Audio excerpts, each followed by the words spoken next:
Today we're going to be talking about Breaking Glass from 1980, directed by Brian Gibson and starring Hazel O'Connor. It's the story of a young singer and her rise to fame and subsequent fall. And how far she falls depends on which version of the film you watch, because there's slightly different versions for the UK and the US. Yeah, I saw a couple of years ago that Hazel O'Connor was touring with an uncut version, which I'm guessing is the UK version. Yeah. And apparently she was doing a screening of the film and then a performance of some of the songs and then a Q&A session afterwards. That's a very, very niche audience she was pursuing there, but good on her. Yeah, I kind of feel bad that I missed it now, having reviewed the film. I feel like that might have been quite a nice evening out. Yeah, there's a full-length version is about on DVD, and then for America, there's a few scenes were trimmed, and by the end of the film, spoiler alert, the lead character's undergone a complete mental breakdown. Fame has ground her down, but that's very much reduced in the US version. They softened, removed, isn't it? Yeah, they removed scenes of mental breakdown and removed basically the entire ending of the film, so it seems to end on a bit of a high. It's a bit of a kind of fake high as well, isn't it? Because it's just had like steroid injection in the ass or whatever it is to kind of get her onto stage. So let's backtrack. Yeah. So written and directed by Brian Gibson. I didn't know he wrote it until watching it this time around. Yeah, but apparently he had a script that was sort of written by the guy that wrote Rock Follies, and he ditched that once Hazel O'Connor signed on, and a lot of it's anecdotal from her kind of experiences on the music scene. And Brian Gibson came from I think primarily like a BBC drama type background, although I get the feeling it's difficult to find details on somebody who's not kind of a famous director. Yeah, it's not Ridley Scott, basically. Yeah, but I get the feeling that he did a lot of good BBC drama. I think he did a Dennis Potter play, but I get the sense as well that he did commercials and music videos too, because there's a big gap in his filmography on IMDb, I think between this and his next feature in the sort of mid to late 80s, where the only listings are like 4 music videos by Styx. Styx, yeah, I saw So that. I think he was probably So he's probably gone to there. the States, hasn't he, and is like just doing back-to-back videos. Yeah, and the fact that commercials. there's a video that features really prominently in the film, you know, considering it's only 1980, it's probably an indication that he knew the landscape. Yeah, he's kind of clearly like reaching into different markets, and I think he was probably supporting himself quite well during that period. Like for me, I feel like not that this film's always been around, but I definitely remember the music when I was a kid. It's 1980. I'd have been 7 years old. I remember the songs being in the charts, and having rewatched the film, I was surprised at how many of the songs I knew, and knew quite a lot of lyrics from. You know, sort of childish mishearings of lyrics, but still pretty close. But I don't feel like I've seen the film that many times. I definitely had it taped off the TV on, you know, videotape 22 or something. Having seen it again, there's scenes in it that I remembered from being a kid that were really upsetting. The scene with the guy that gets stabbed at the kind of mini riot that happens in the middle. I remember being really like scared by that. Yeah, I've exactly the same thing. I remember the songs being in the charts. Like, I was 9 years old. I think the next door neighbours, the teenage girls who lived there, they had like the soundtrack album. I think. I can't remember when I first saw it. I think I probably just caught like a chunk of it late on TV. It's not one of those films that you would actively seek out. I've got a strange fascination with Brian Gibson because he made Poltergeist 2, which I think has got 2 really good bits in, and I think he had like an interesting, you know, non-auteur career. Yeah, so he went on to do What's Love Got to Do with It? Yeah, and then the one that surprised me, which I didn't know he made, was Is it called Still Crazy? Oh yeah, the British kind of rock band reunion thing from about 2000, which was quite a big hit, and that was a big like Bill Nighy moment as well, wasn't it? Yeah, that's it. Yeah, I think that was his last film. He died in 2004. But yeah, I was surprised how many of his films I knew. Yeah, sure. It's one of those films I think that kind of felt like it was big at the time. You know, it felt like they pushed Hazel O'Connor as a star.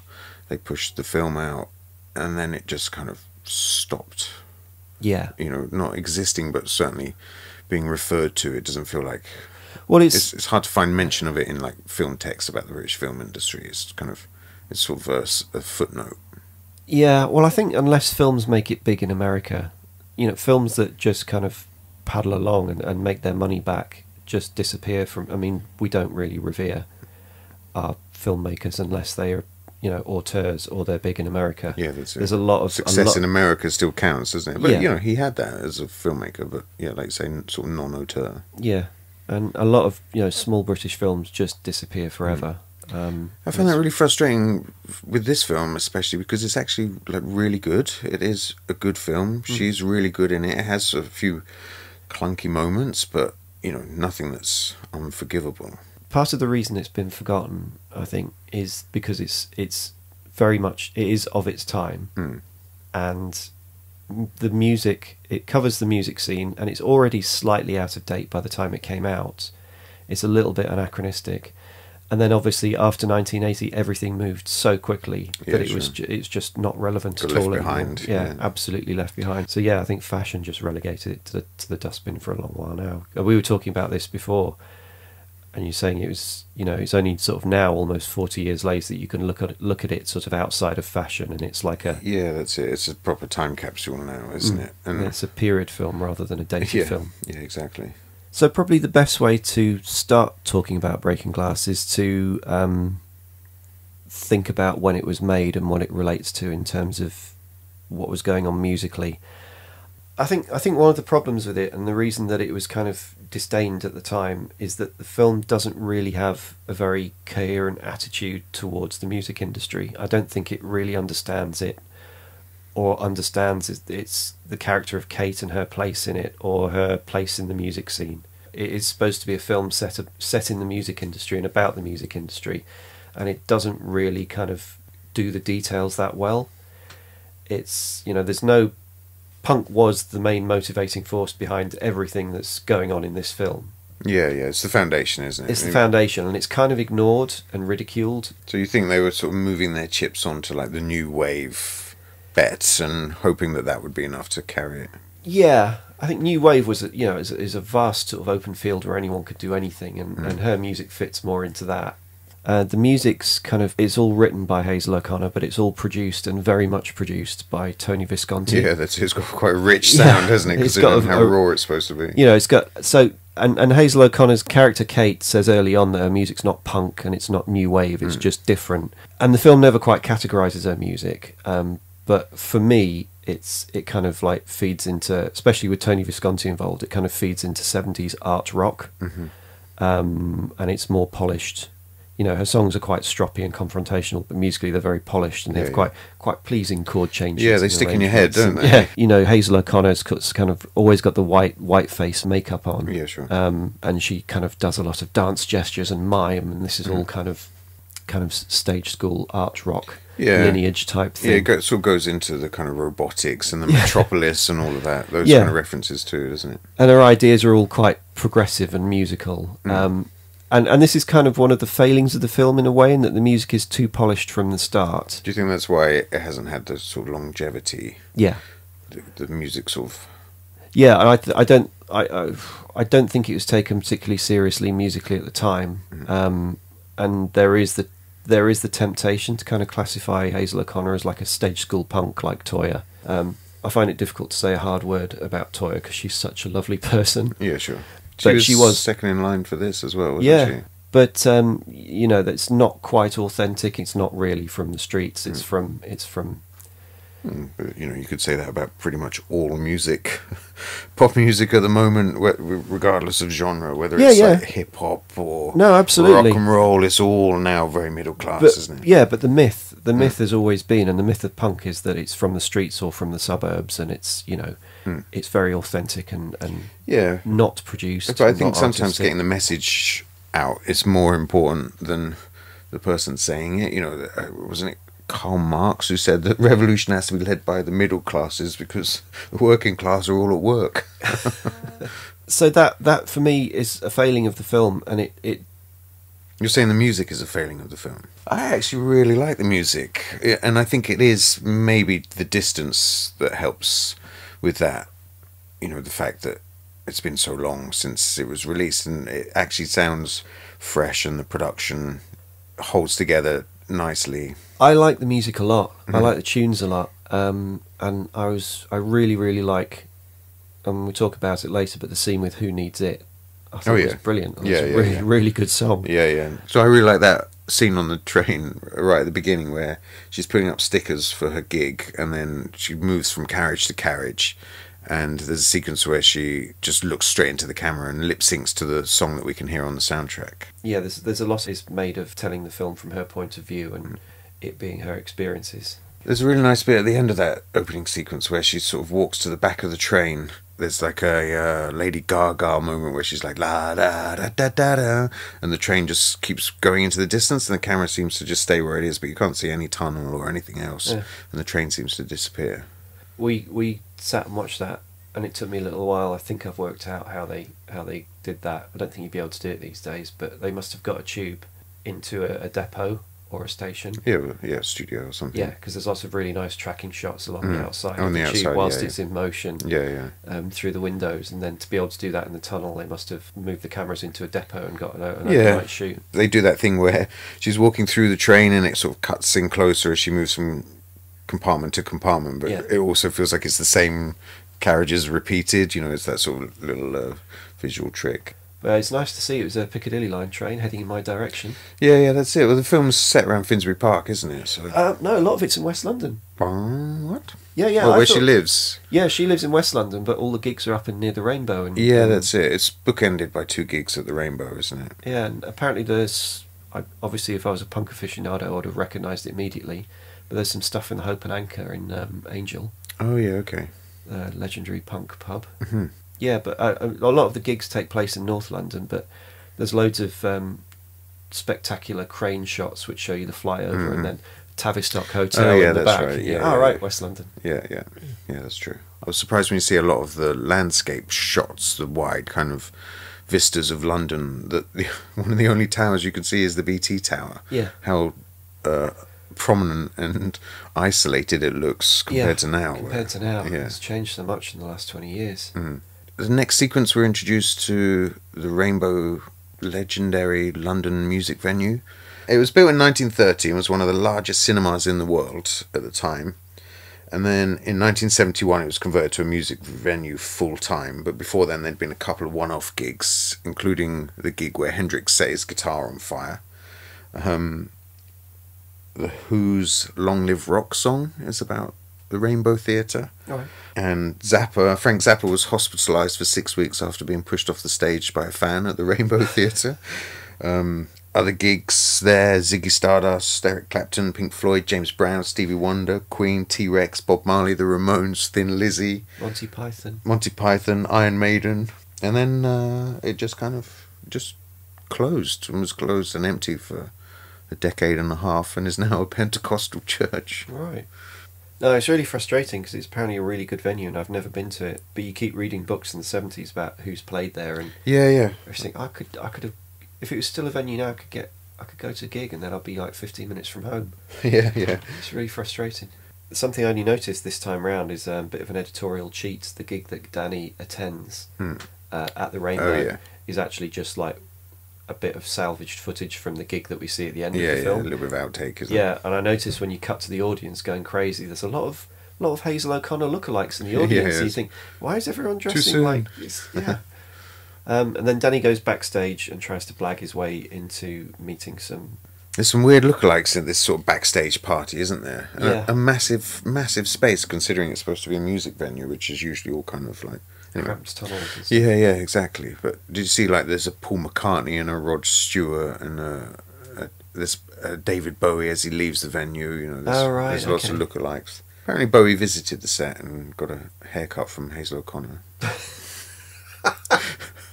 So random, isn't it? When you're looking at all the anecdotes, you're like, oh right, really? Yeah. But it's a really nicely lit party scene. So beautiful, yeah, definitely. It's got... The whole film is really nicely lit. I have to say that. Like, I have to flag that up. The Blu-ray really shows off the quality of craftsmanship in the cinematography. It's not a crappy Blu-ray, but it's not a good one either. It's Olive Films, and they release a lot of smaller titles, but they don't put any effort in. Yeah, they just kind of grab a print, slap it on the telecine. Quick polish. Not even that. They just put it out.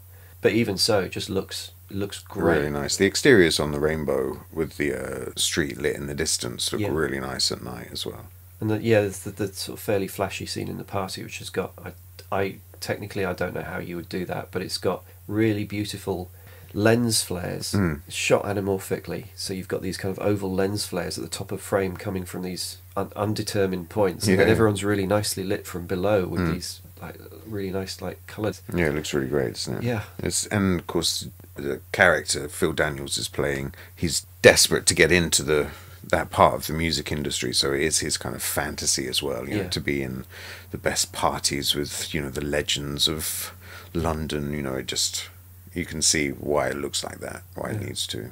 He gets ejected twice, doesn't he?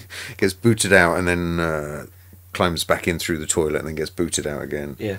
And then bumps into Hazel O'Connor. Who he's doing more fly posting in the street outside the Rainbow. It's a really nice scene, this one. I think at second viewing I was able to digest it better, but because it's a little bit awkward where he just gets her to sing in one of her songs in the street. But she's actually really good, you know, like really intense, really charismatic. You feel the sort of naive energy of somebody that's finding their voice. We should talk about the performances at this stage. Yeah, this is where they first meet. This is one of my favourite Phil Daniels performances. So good, isn't he, in this? He's so good. And this is when he was like super hot. Yeah, just straight off Quadrophenia. Straight off Quadrophenia and Scum. But I think this is one of his best performances. I think Phil Daniels, you know, when he's on screen, he is Phil Daniels, but sometimes you can feel he's trying a bit too hard. And in this one, he's just so relaxed. And because he's so relaxed, the energy is great, isn't it? Yeah, there's a lot more nuance, and you can sort of feel a lot more for the character in this one. And Hazel O'Connor is great. Yeah, she's really good. You know, I can understand why a pop career didn't go any further, because this is just kind of like such a big statement that will define who you are forever, and then it's hard to reinvent yourself, and, yeah, and then you'd have to make another feature film about you know, the characters, you know, you'd have to do everything in parallel. Yeah, you're always going to be overshadowed by this, but I'm surprised she didn't do more acting, because she's so natural and so relaxed on screen. She just comes across as a fully rounded character from the start. There's no, I think she stuck with the music, didn't she, over the acting.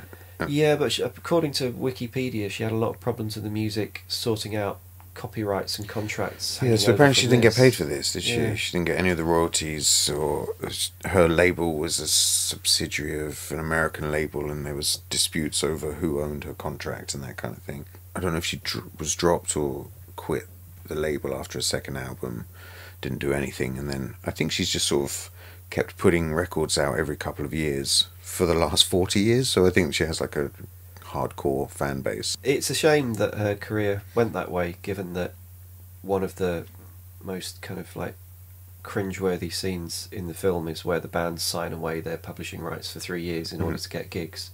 It's kind of, I mean, I was watching it going, don't do it, don't do it, exactly. Don't do it, and they do. Yeah, they negotiate 2 years, don't they, basically? Yeah. And that's pretty much the life of most bands, isn't it, really? It's 2 years. Yeah. So, after they meet, Kate talks Danny into, or he sort of agrees to do her a favour by coming to see her gig. And it is, like you said before, it's in like a pretty shitty subterranean venue. There's lots of skinheads and National Front types all Zeke Heiling their way through her show, and there's also like a lot of people just spitting at her and throwing booze at the band, and it feels pretty rough. There's like a punch up towards the end of the show. Punch-up's quite it's really gnarly, yeah. And I think one of the things that gives it credibility is that one of the guys in the punch up just has this mental grin on his face, like it's the most joyous way to spend a Monday, because it's a Monday night as well, isn't it? To spend a Monday night is like getting the shit kicked out of you. Is such bliss. Yeah, it's like your stereotypical crap punk gig where a fight kicks off and that's the highlight. But she's still really good. You know, you can see like the potential as an artist. You know, she has like tons of energy. She's really focused on getting the message out. I think he likes that. You can see there's a click. And the whole scene is something she's moved past, and she's sick of the violence and the casual sexism. She gets touched up by somebody. She gets groped, doesn't she? Yeah. It's funny how much of that all the way through it, like they're just calling her a slag and a slut and spitting at her and grabbing hold of her. And even one of the record execs towards the end having his photo taken is sliding his hand towards her breast. Yeah, so I mean, actually, to get that kind of stuff across, the film's pretty progressive. But so there's a scene after they come off stage, and Danny's like, "I'll get you a new band. You know, you need new musicians," and he puts a thing in the paper for auditions, and people just start turning up at her flat the next morning, don't they? Yeah, she's got quite a nice flat. This is something that my wife pointed out, and actually Janet Maslin pointed it out in her New York Times review at the time. She hasn't got a punk's flat, really, has she? And this kind of feeds into the thing about it being sort of like an art student's type. Yeah. Self-expression rather than a genuine like earthy punk thing. She's got quite a chic flat. Yeah, but he's more punk, isn't he? Danny, Yeah. you know, he lives in a shitty council tower block with like graffiti everywhere, and the lift doesn't work. Yeah, and all his mates live in squats. Yeah. So then you get the mild comedy ensues when various eccentric musicians turn up for their auditions. Yeah, well, I think the first one guy turns up, doesn't he? And he's like really early. He's like a day early or something, and he's talking about his bass and getting a new strap and stuff. He's really nerdy. It's really funny.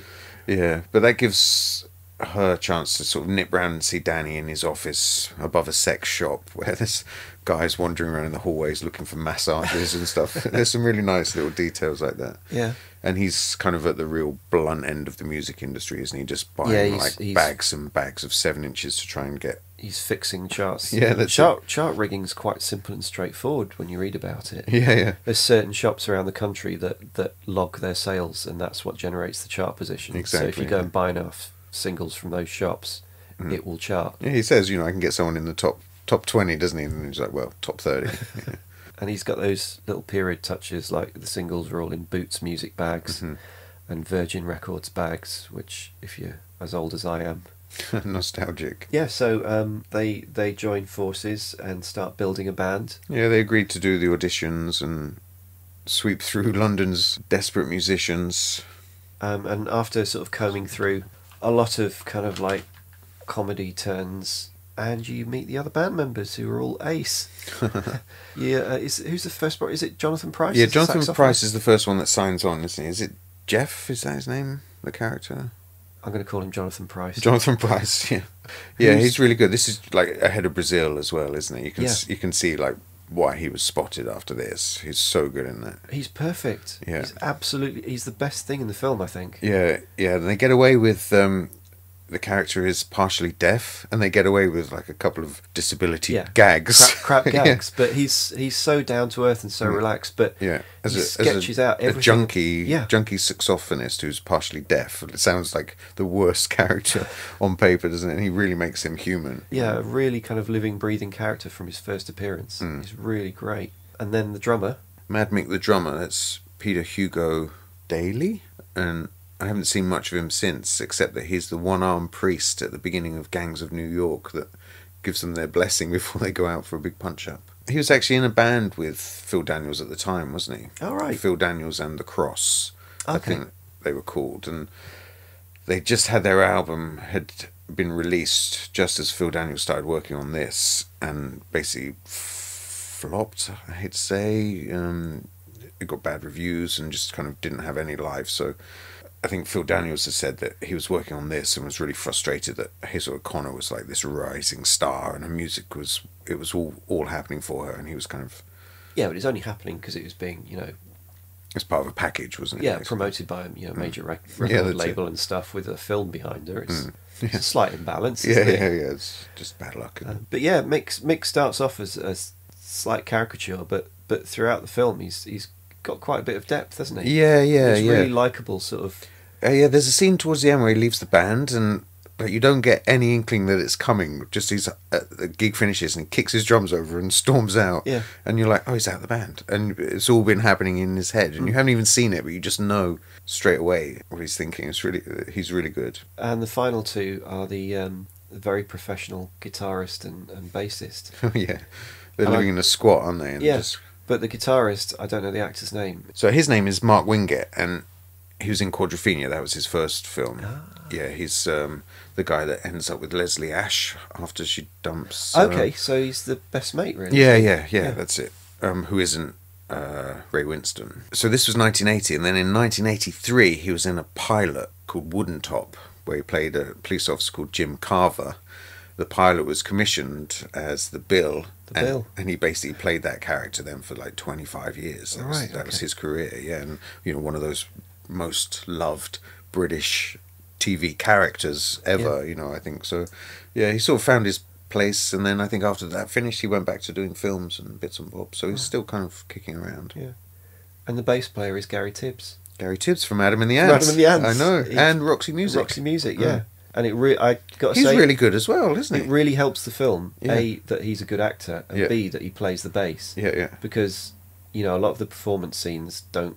Okay, this is a little sidebar, but this is another slight problem I have with the approach to the film. Is it's just a technical thing. The music sounds very polished, and you know that they've gone into the studio with Tony Visconti. Yeah, yeah. Done all the mixes, and that's it, and that's what they're miming to when they're on stage. Yeah. There's maybe a little bit of overdubbing, but it really hurts whenever you cut to Hazel O'Connor performing on stage and she's lip syncing to a very polished studio performance. But what helps? Yeah, it just undermines the authenticity a little, doesn't it? Yeah, it does. It would have been so easy. Subconscious. Just to do instrumental mixes that she could then shout over the top of for the takes and just dub that in. But what helps tie it together for me is having Gary Tibbs, a proper bassist, playing the bass lines on stage in his shots. There's a brilliant scene in their first gig when they're in the pub and there's skinheads everywhere, and he's just looking at Phil Downing. He's like, "Turn it up! Can't hear myself. Turn it up!" He's really like, he's got that sort of musician's thing about him being the centre of the band. So they come together in a band, and I've got to say that the sort of little rehearsal playing in a squat type stuff does make it actually feel like it's a band coming together. Yeah, definitely. It actually feels like it works, and they start gigging. The first gig is it kicks off. There's like a black punk in there who pulls the curtains off and gets ejected halfway through the show. I don't know anything about that guy, but he looks pretty cool. Yeah, I didn't notice he was black actually. It's quite a quick shot. The transfer's not great. And the landlord. It's one of the few little supporting bits that's a little bit too broad. Yeah. And I know his voice, maybe from The Hitchhiker's Guide to the Galaxy, something. He always plays those sort of shifty English characters. Yeah, that's it. So they, their first gig or first gigs are kind of always up against the fact that they're in shitty small venues with the ever-present threat of violence. There always seems to be National Front skinheads hanging around at the back of whatever venue they're at, and they are looking for sort of promotion. Well, they're looking to make the next step, aren't they? I think the band are already pressing for something professional. Yeah. Not to just be like gigging around shitholes. Yeah, exactly. So Danny goes back to the label that he's been buying all of those 7 inches for to get their chart act higher up. Do you remember the name of the record Susie's, label? Overlord Records. Overlord Records, yeah, that's pretty on the nose, isn't it? The promoters agree to give them gigs in return for, and this just makes me start to seize up. So signing away the publishing rights to their music for 2 years. There's a scene where they end up recording their 7-inch in a really sort of shabby recording studio run by Richard Griffiths. Yeah. I really like that scene where they're all they come barreling out of the sound booth and they're like, "What is this button doing?" He's like, "That's the drums." He's like, "Turn it up!" And they're all shouting, "Turn it up! Turn it up! Turn the vocals up!" And then they just pull the gear away and get some like electronic feedback, and they're like, "That's it. That's the sound." Yeah, it's quite cute. That's not one of my favourite scenes. I think they're all good in it though. They're all really funny and in the moment. So they have a single, and they're getting promoted. There's a couple of nice sequences in the first act that I really like. One is when they're doing their squat rehearsal and the cops turn up. This is just after they've got a little bit of cash. They do a few rehearsals and then they go on a quick tour of the UK. And the cops bust in, and that's when they're hassling the drummer. Yeah. And he's really good. He's just talking about like going to his day centre. And reporting the cops. Well, it kind of suggests some mild mental illness as well for the character, which is very, very subtly touched on. But he's struggling basically, isn't he? Like, and the drumming is the only thing that sort of keeps him together. Yeah. And what that sequence is nice for, and it happens quite a few times in the film, is that the band will have an experience and then it'll inform Kate's songwriting, and sometimes it's really clunky, like the scene where they're back at Kate's flat and it's just Kate and Danny, and he says oh, this coffee tastes funny, and she's like, it's tea. It's like that. So, oh my god! And then the song kicks in. It's like, you drink your coffee. Yeah. It's like, okay, that's. But then the stuff with the cops, and it's like for the first time she's seen how hassled minorities and the poor are in the city by the cops, and like she has that whole awakening, and it informs some of the lyrics. I think that stuff's really good. And then there's a nice scene where they sort of go on tour to a few venues as they're building up their kind of reputation, and yeah, they go to Coventry and Stoke as well, and Stoke. Yeah, I've been to Stoke with a band. It's yeah, for a gig as well. Did it rock? Yeah, it was good fun. Yeah. But I did notice in some of those tour shots, in a couple of the reverses, you can see members of the crew, and you can see the lamps. Oh, really? Yeah, and there's even one of the gig where it's quite a really good gig for them, and they're sort of crowded off stage, and in the reverse shot you can see somebody with drumsticks just keeping time for them, 1, 2, 3, 4, as they're sort of playing along to the playback. And stuff. Right, okay. Yeah, it was just a little bit jarring. I didn't see that. Because it's so beautifully lit, you can see everybody. And, yeah, just sort of you know, it's just 2-second. You know.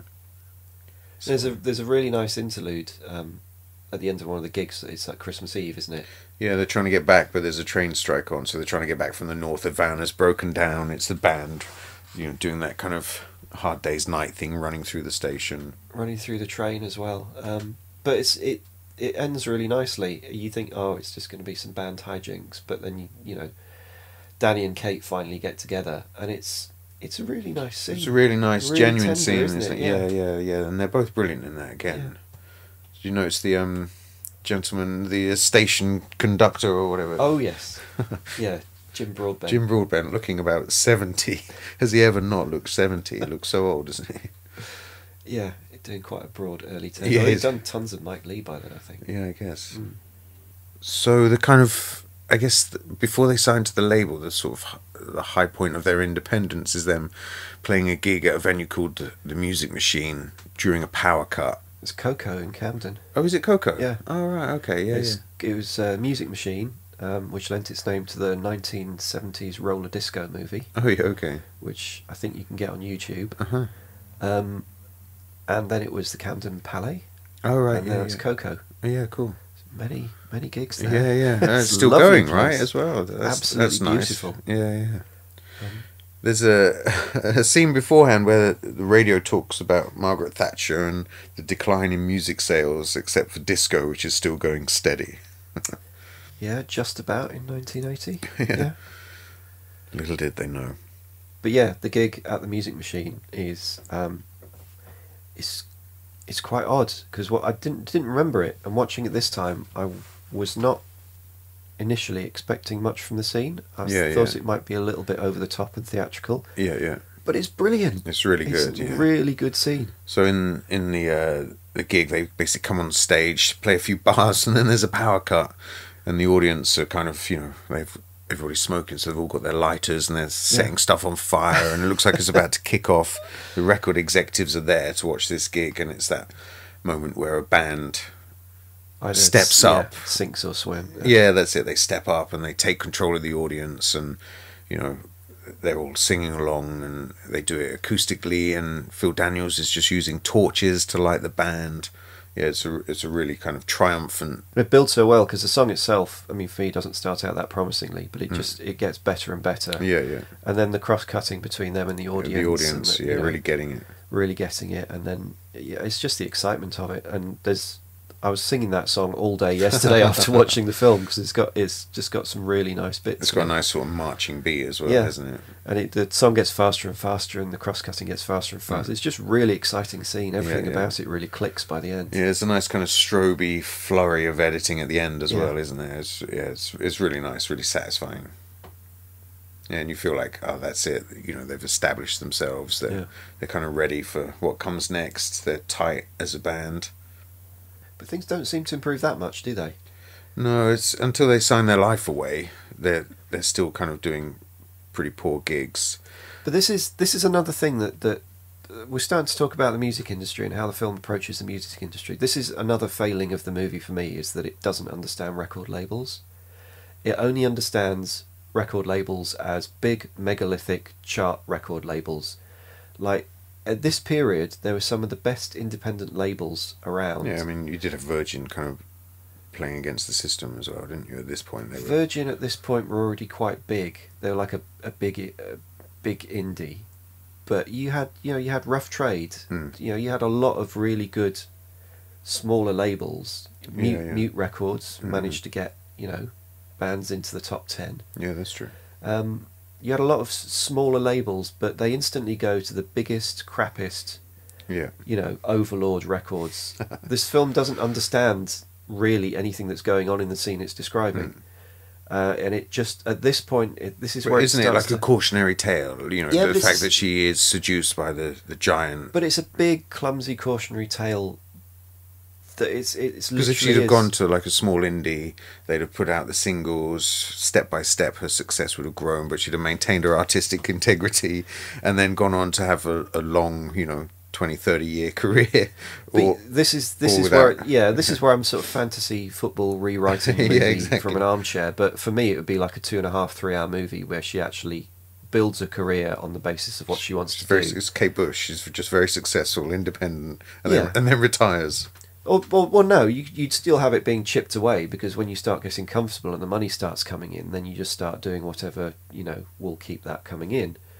But this movie just signs them up to a major label, which will automatically, within the first meeting, start making them compromise. Yeah. The whole discussion about we can't put a song with the word arse in the title, in the on lyrics, the radio, on the radio. So how about bum instead, or nose?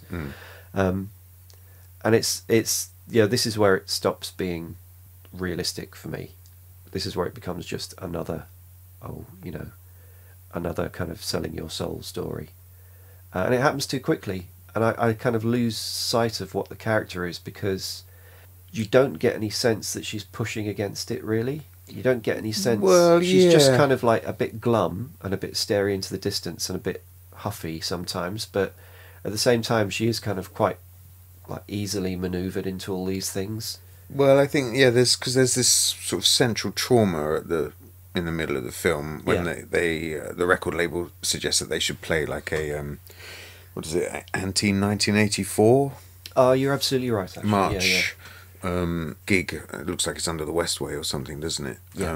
Like an anti-fascist march, because when you say 1984 now, it's like so many years ago. And they're about to bail on the gig. They've been put on the back of like a truck to play.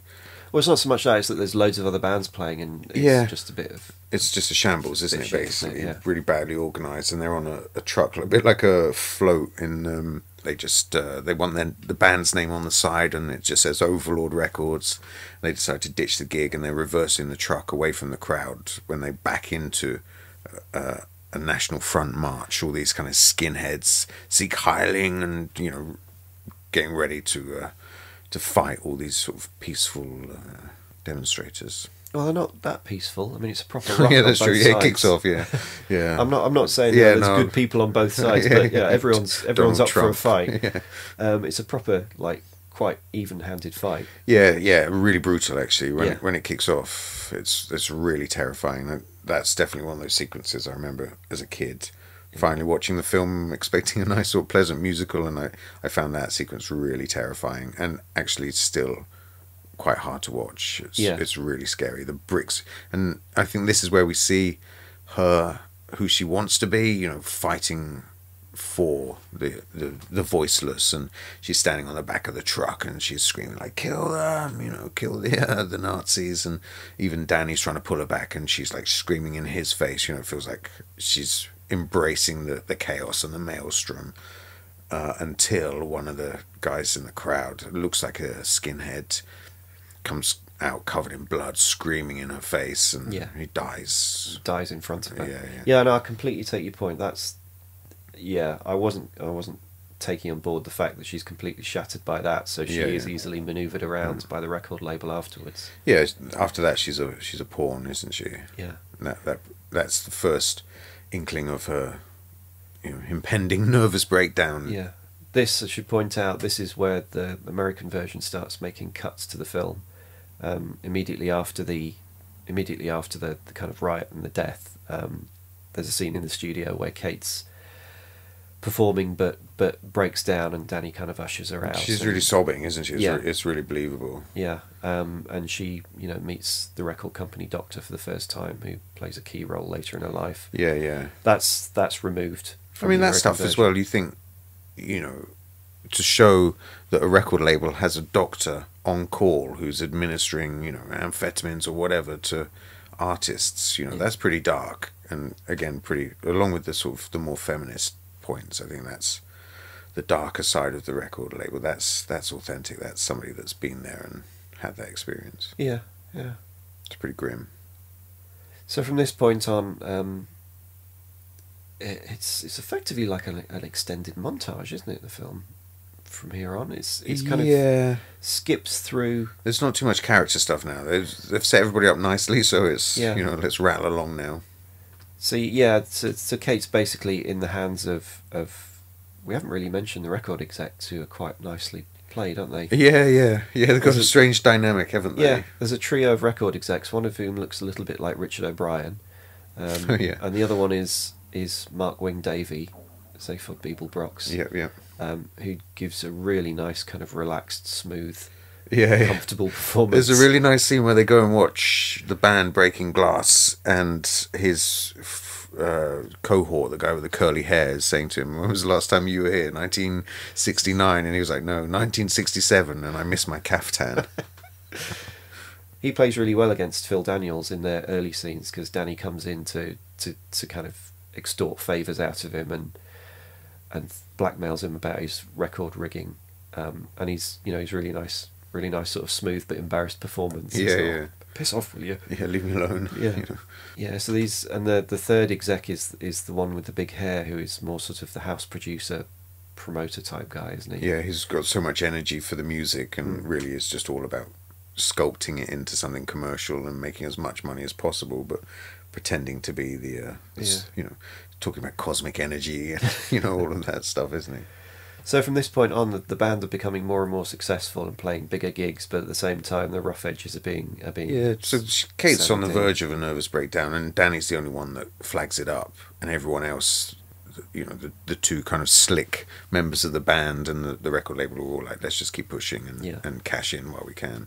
And they introduce, I guess I'm going to use that term again, like an art rock producer, a wealthy producer played by John Finch, who's just immaculately smooth. And they go to visit him in his huge country mansion, and he kind of takes over the whole. He effectively becomes the manager of the band. Yeah, that's it. And kind of moves them into a kind of like a glossy neon art pop kind of. Yeah, I know. There's a really nice sequence where he's like, "We should do a music video for this," and one of the guys is like, "Oh yeah, this is what I imagine." He's like, "No, we need neon tubes." A forest of neon.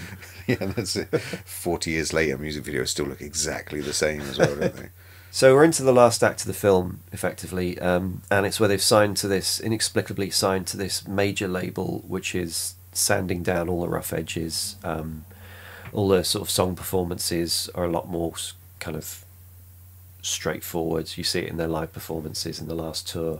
Yeah, but they're starting to get the polish to the look as well, aren't they? They're moving towards this sort of futuristic look, and the band are starting to make their movements more mechanical, more robot-like as well. They're sort of moving. They're getting the image together, aren't they?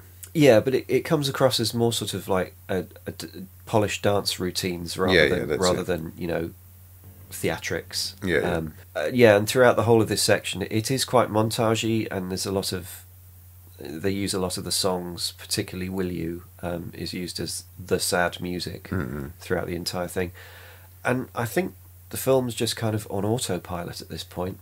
I miss Kate's character because she's effectively on tranquilizers. Yeah, that's right. The whole time. Yeah, that's interesting. It does suffer a little bit from not having her energy. She's absent from it. She's there, but she's just looking unhappy about everything, and obviously just being tranquilized and being manoeuvred around by the. But I do company. feel like we feel that loss as well. We feel the loss of her, and especially after Danny leaves the group, leaves them as their manager.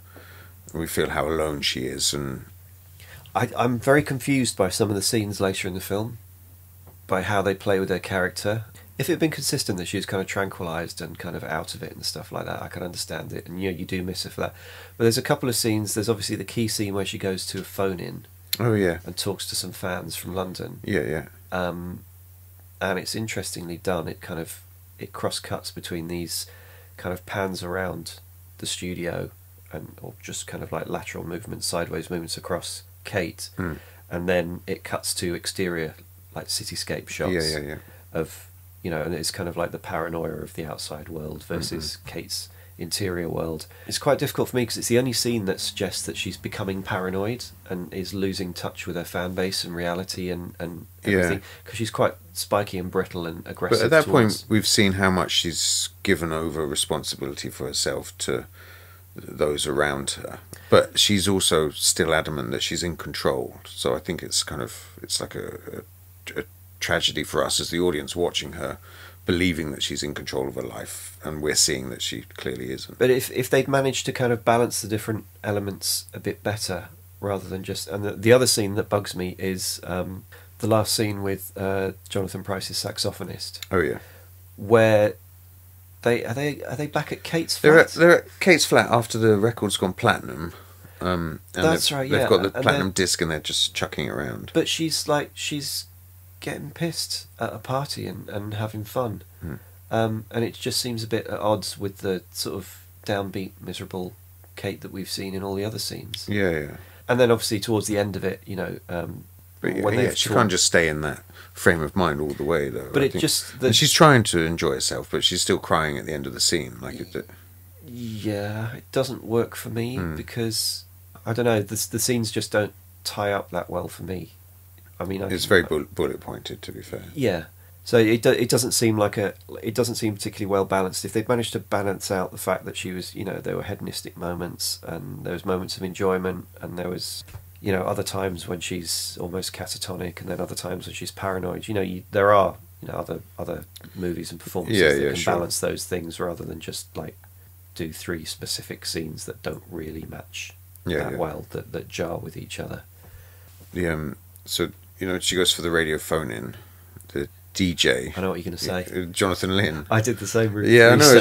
It's mad, isn't it? When you're like... Yeah. Because he sort of feels slightly familiar, and I think he was kind of kicking around as an actor. And then when you sort of just do a little bit of cross-reference, turns out like he's the guy that created and wrote Yes Minister. Yeah. And, came back to it for Yes Prime Minister.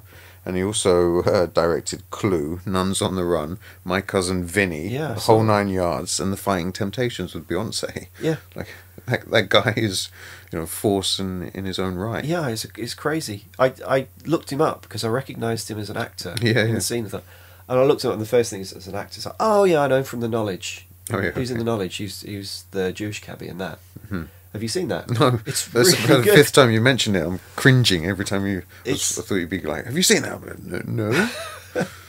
It's it's fantastic. And then obviously you go through everything else on his IMDb. Oh my god, it's that Jonathan Lynn. It's yeah, it's incredible, isn't it? Yeah, it's pretty impressive. Yeah, he's quite good in that scene where he just repeats what the question the caller's asked. Yeah, in like a radio DJ voice. I think what she's asking is. And then we really are into the last legs of the film, aren't we? I mean, should we talk about Danny leaving? Who leaves first? It's Danny leaves first because he's kind of feels like he's not allowed to express himself. But I think he tries to get them to do an encore, doesn't he? At a gig, and everyone basically tells him to piss off. Well, I think there's a few scenes that set up Danny being undermined by the record company. You've got the kind of... We should know the character's name, I guess, but is the guy from the record label. Yeah, he's talking to the band. He's been slyly undermining him and then undermining him and then doing the same thing in reverse. With trying to play them off Danny against each other. So he's kind of his management of the band has been sort of undermined. Just already. A wedge. Yeah. And they're not really listening to him when he asks them to do anything they don't want to do. They don't want to do an encore at a big show, and he wants them to. And then immediately after that, on the tour bus, he just kind of... Yeah, he stops the bus, doesn't he? Gets off in the middle of nowhere. Yeah, and the next time we see him, there's a couple of weird scenes. There's one after Mick, the drummer's left the band, and he turns up and Danny's at like a bar or something. He just calls it like his metal palace, doesn't he? Or something. I mean, it's one of those things. Danny's like the other driving force of the film, who disappears from the film by the end, but you feel that you have to have a couple of scenes to keep him in. So I'm guessing that he's setting up a music venue. Yeah, something like that, isn't it? But it just looks like a building set, really. site, yeah. Building site made of scaffolding poles. So yeah, there are a couple of scenes. Because then drummer leaves, and then afterwards the saxophonist leaves, and they all come back to the same space, don't they, to have another chat about how bad Kate's doing. Yeah. So that Danny is still kind of engaged in her journey, even though he's not. He's not. And her journey's just kind of just on a fairly predictable, not even self-destructive, is it? She's just kind of burning out. Yeah, she's a puppet. Yeah. Yeah.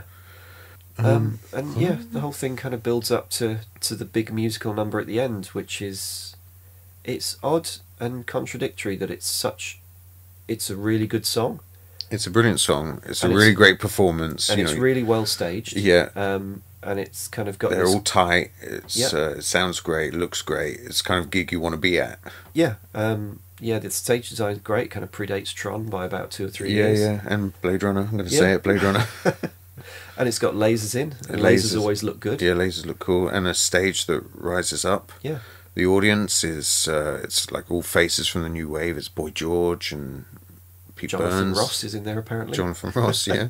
But yeah, it's this amazing gig, and you can see in the American version it just kind of finishes at the end of that gig as if it's a triumphant note. There's like a freeze frame on her, but she's taken loads of tranquilizers and is about to pass out and doesn't want to go on stage. The guys from the label pin her down and give her a steroid or whatever it is, speed injections, and her face is terrified, it's heartbroken, and then they just march her out onto stage and off she goes and really delivers. There's that amazing shot, I'm sorry to step back, there's an amazing shot backstage before the performance. It's like a Hall of Mirrors shot. Yeah. Where she's sitting in front of the dressing room mirror and I guess there's another mirror behind her, and you line up 2 mirrors and you get that.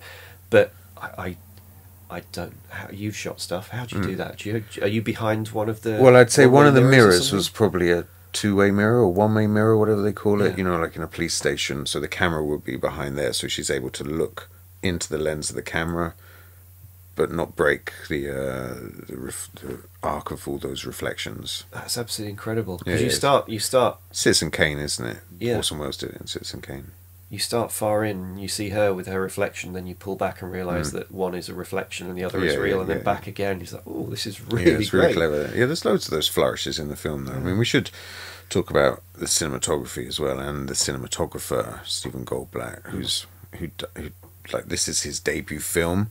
I feel like at this point he's done like tons of commercials and I want to say tons of music videos, but it's only 1980, so probably a few.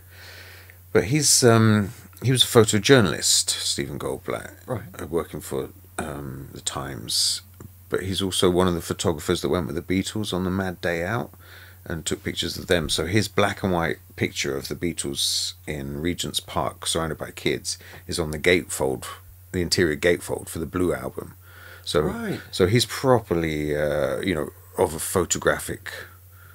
Yeah, rock photograph. Yeah, exactly. Background, yeah. Yeah, so I think, his trajectory was, obviously this is as a stepping stone, but, just feels like he was always going to be a great cinematographer. Yeah. And from this he went to Outland? Sort of Outland, apparently. That's his next credit, but from what I've read, he was rather sneakily and duplicitously hired by Peter Hyams to be the fall guy, because Hyams was using a lot of in-camera effects in that, a lot of back projection and timed camera But he was effects. moving into shooting and directing, wasn't he, Peter Hyams, at the time? Yeah, he wrote and directed, but he was also shooting.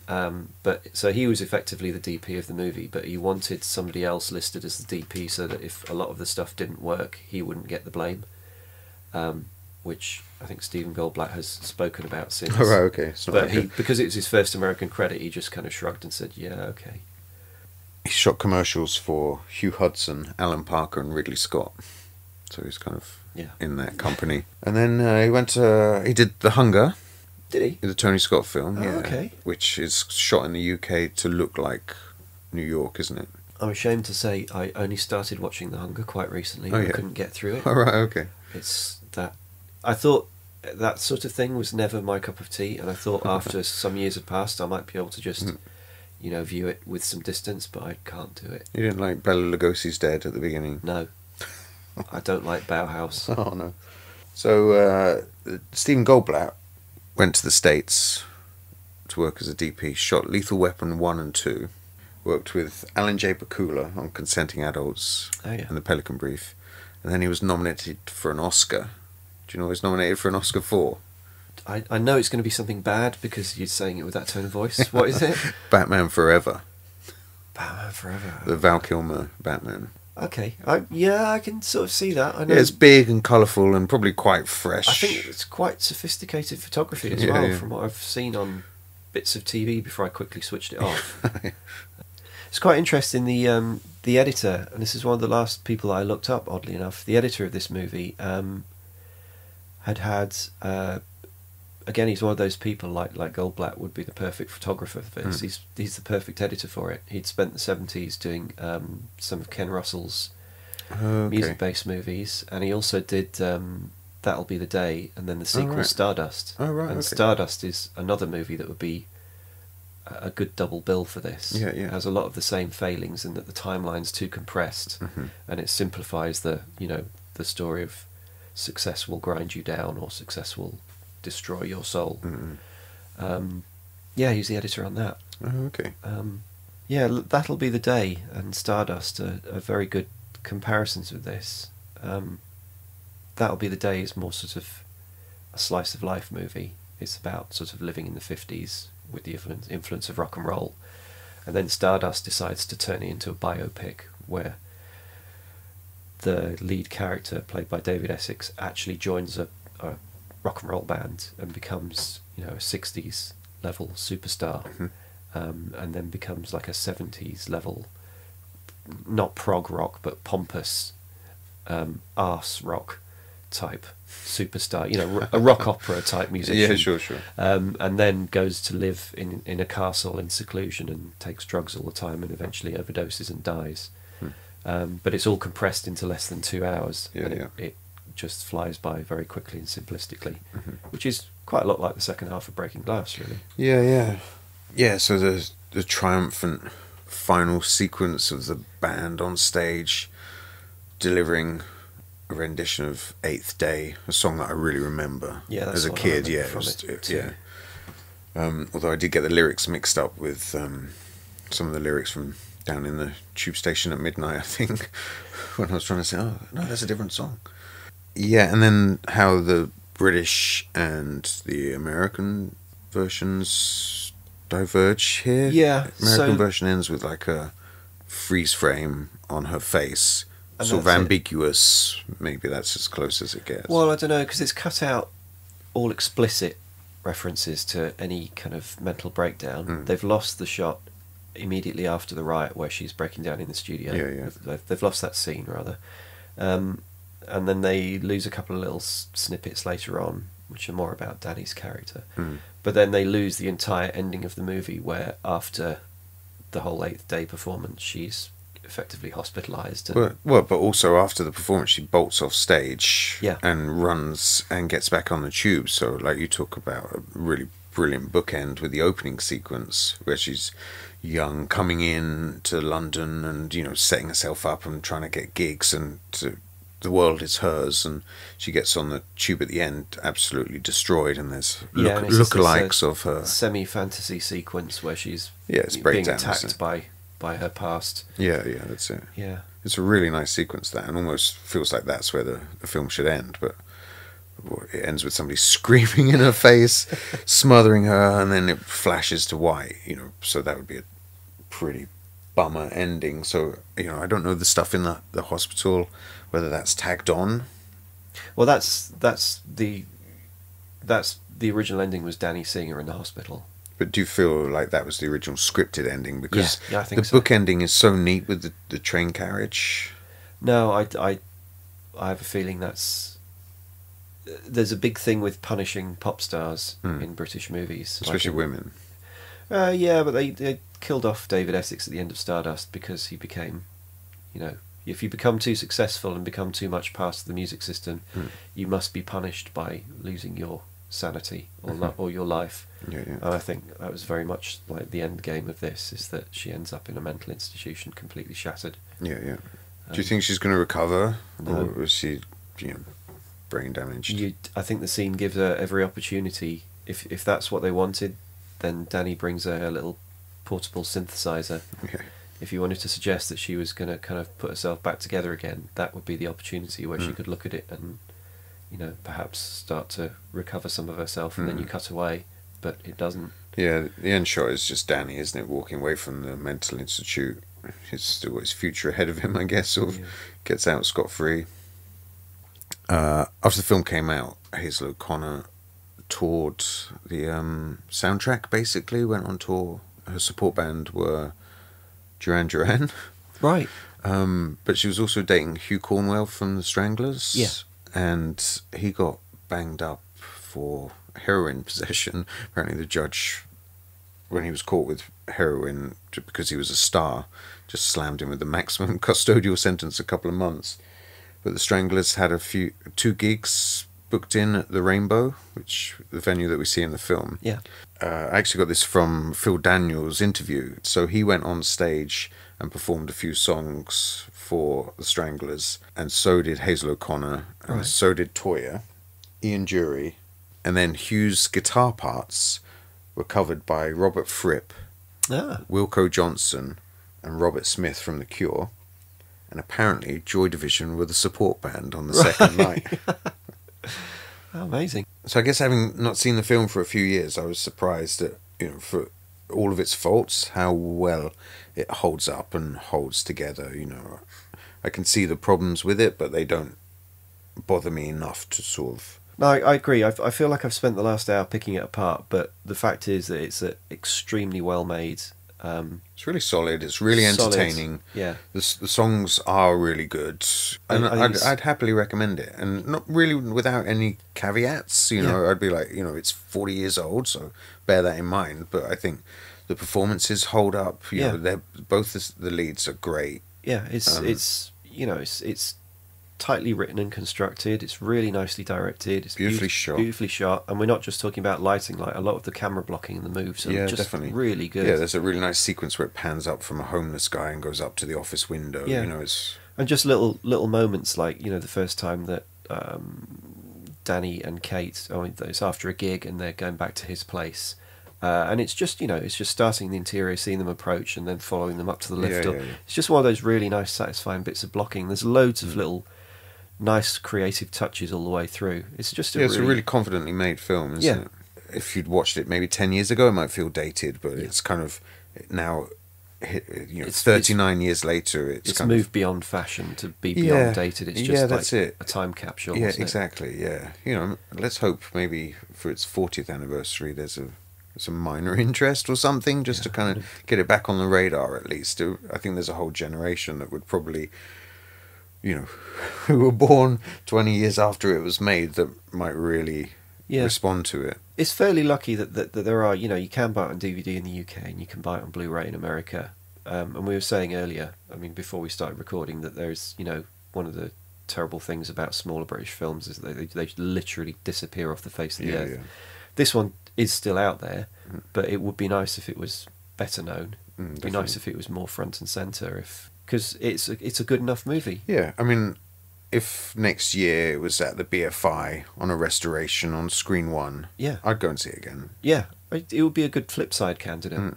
I think it's and you say we say it's a time capsule, obviously for people of a certain age and certain most likely for English people and more specifically Londoners.